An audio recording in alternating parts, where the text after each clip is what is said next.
परमेश्वर के बड़ी नाम की स्तुति हो। फिर से आने वाला प्रभु यीशु मसीह के श्रेष्ठ और मधुर नाम से सबको जय मसीह की। पिछले दिनों में हम उल्पत्ति की किताब 41 अध्याय से कुछ बातें मनन करके आ रहा था। उसका 52 तक हमने ध्यान किया है। आज उसका आखिरी पोर्शन है 53 से लेकर 57 तक। उधर हम देख सकते हैं कि द 7 years ऑफ फामिन बिगिन, 7 साल का वो अकाल चालू हुआ है, उसी का विवरण उधर हम देख सकता है। हम एक एक पद पढ़ के देखेंगे। उल्पत्ति की किताब 41 अध्याय उसका 53 पद। मिस्र देश के सुकाल के 7 वर्ष समाप्त हो गए हैं। देख एक अच्छा सुकाल था, एक अच्छा एक वातावरण था। 7 साल पूरा गेहूँ चावल सब कुछ अच्छी तरफ से उपजाया है।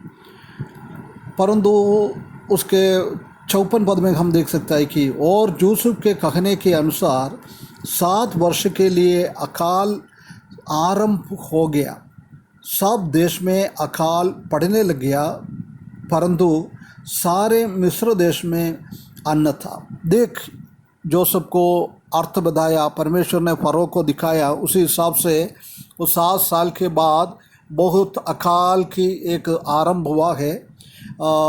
कोई देश में खाने के लिए पीने के लिए कुछ है नहीं है, ऐसी एक वातावरण में आ गया है। परंतु परमेश्वर ने मिस्री में अच्छा उपज दिया हुआ है।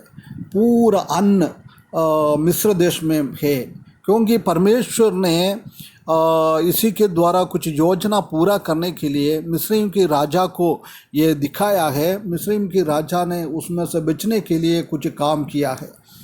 55 वाक्य में हम देख सकते हैं कि जब मिस्र का सारा देश भूखे मरने लगा, तब प्रजा फिरौन से चिल्ला चिल्ला कर रोटी मांगने लगी, और वह सब मिस्रियों से कहा करता था, यूसुफ के पास जाओ और जो कुछ वो तुमसे कहे वही करे। देख कितना एक अच्छा स्वभाव हम इधर देख सकता है।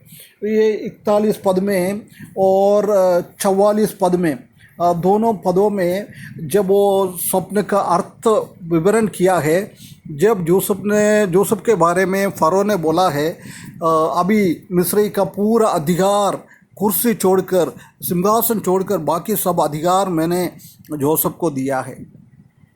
जोसेफ के बिना किसी का भी हाथ पाँव नहीं हिलेगा, पूरा अधिकार दिया है। चाहिए तो ये पूरा 7 साल के अंदर जोसेफ ने व्यवस्था करके दिया है, अभी सिर्फ पैसा लेके बांटना है। ये काम कोई भी कर सकता है। चाहिए तो फरो को सबको उनके पास बुला सकता था, क्योंकि फरो का नाम ऊंचा उठाए कर सकता था। एक जादी राजा है, कुछ भी कर सकता था। परंतु उसने क्या कहा है, उसी में उसने विश्वास योग्य किया है।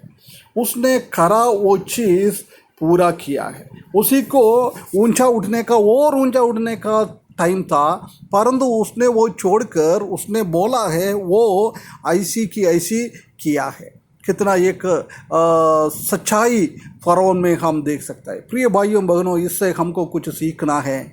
हमारे जीवन में भी ऐसी एक सच्चाई हमारे जीवन में होना चाहिए। आजकल हम जानता है कि विश्वासी लोगों के बीच में और मसीही लोगों के बीच में जो कोई कुछ काम करता है, उसी का बेनिफिट लेने के लिए 17 लोग आ जाता है। बहुत सारा सीधे सादा लोग प्रभु के लिए बहुत काम करता है, उसी के द्वारा कई लोग प्रभु में आता है, परंतु उसी का लाभ उठाने के लिए और कोई नाम कमा हुआ लोग आ जाता है, उसको और नाम कमाए और पैसा कमाए। ऐसी एक स्थिति हम देख सकता है। कुछ कलीसिया में कुछ काम करेगा तो उसी का फ़ायदा उठाने के लिए उसी में कुछ आ जाता है। किसने हकीकत में काम किया है, उसी का नाम ऊंचा करने के लिए वो लोग नहीं चाहता है, उसी के जगह में उनका नाम ऊंचा उठाए, यही चाहता है। प्रिय भाइयों बहनों, ऐसी एक गंभीर स्थिति में आजकल कलीसिया का लोग आ गया है। परंतु एक जादी राजा से हमको सीखना है, हमको किसने क्या किया है उसी को उसको नाम मिले। परंतु एक बात यही है, परमेश्वर जानता है। पृथ्वी पे हम दूसरों के सामने अच्छा बन सकता है, परंतु सब कुछ परमेश्वर जानता है। एक दिन सब ये प्रकट हो जाएगा। इस दुनिया में कितना इतना बड़ा चल रहा है वो सब उधर छोटा हो जाएगा। इस दुनिया में अभी छोटा में चल रहा है वो सब उधर बड़ा हो जाएगा। बहुत बड़ा एक स्थिति में परिवर्तन प्रभु के सामने सिंहासन के सामने आ जाएगा। ये हम ध्यान करते हुए ईमानदारी से हम काम करें। किसने काम किया है उसी का नाम ऊंचा उठाए, उसी को आगे बढ़ाए। ये परमेश्वर हमसे चाहता है, ये फरो का जीवन से।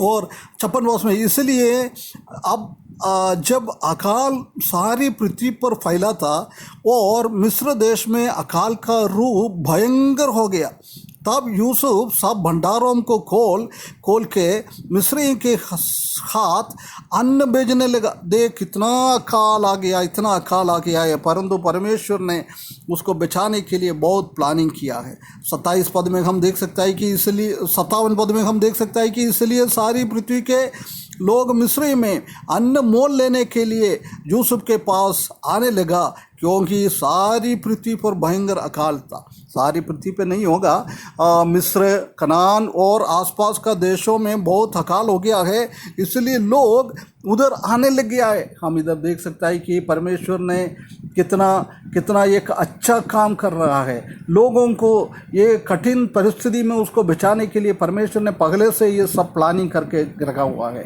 जब हम रोमियो की किताब 8 अध्याय उसका 28 पद में हम देख सकते हैं कि हमारे जीवन में हो रहा है सब कुछ भलाई की ओर लेके जाता है, भलाई को उत्पन्न करता है।